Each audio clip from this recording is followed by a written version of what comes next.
ਓਏ ਅਕਬਰ ਜੀ ਸਾਹਿਬ। ਯਾਰ ਪਿੰਡ ਦੇ ਵਿੱਚ ਬਹੁਤ ਜ਼ਿਆਦਾ ਜਰਾਇਮ ਹੋ ਗਏ ਨੇ, ਨਾਲੇ ਪੂਰੇ ਪੰਜਾਬ ਦੇ ਵਿੱਚ ਡਬਲ ਸਵਾਰੀ ਤੇ ਪਾਬੰਦੀ ਏ ਤੇ ਕੋਈ ਵੀ ਡਬਲ ਸਵਾਰੀ ਵਾਲਾ ਬੰਦਾ ਇੱਥੋਂ ਲੰਘਣਾ ਨਹੀਂ ਚਾਹੀਦਾ। ਸਾਹਿਬ ਅੱਜ ਕੋਈ ਨਹੀਂ ਜਾਂਦਾ। ਅੱਜ ਕੋਈ ਨਹੀਂ ਜਾਣਾ ਚਾਹੀਦਾ। ਠੀਕ ਹੋ ਗਿਆ ਸਾਹਿਬ। ਓਏ ਅਕਬਰ ਉਹ ਵੇਖ ਇਹਨਾਂ ਨੂੰ। ਉਹ ਫੜੇ ਰੁਕੇ। ਓਏ ਓ ਨੋ ਓਏ ਤੈਨੂੰ ਨਹੀਂ ਪਤਾ ਡਬਲ ਸਵਾਰੀ ਤੇ ਪਾਬੰਦੀ ਏ? ਨਾਲੇ ਤੇਰਾ ਹੈਲਮਟ ਕਿੱਥੇ? ਤੇਰਾ 2000 ਰੁਪਏ ਦਾ ਚਲਾਨ ਹੋਣਾ ਇਹਦਾ।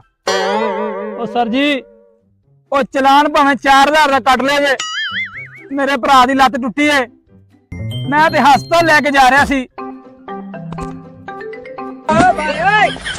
ਉਹ ਵੇਖ ਤੇਰਾ ਭਰਾ ਹੋ ਗਿਆ ਠੀਕ, ਹੁਣ ਤੇਰਾ ਚਲਾਨ ਕੱਟ ਦਈਏ। ਆੜਾ ਨੂੰ ਲਾ ਕੇ ਚੱਲ ਥਾਣੇ। ਪੁਲਿਸ ਸਰਦਾਰਾਂ ਦੇ ਜੜ ਗਿਆ ਯਾਰਾਂ ਤੇ ਪੰਜਾਬ ਪੁਲਿਸ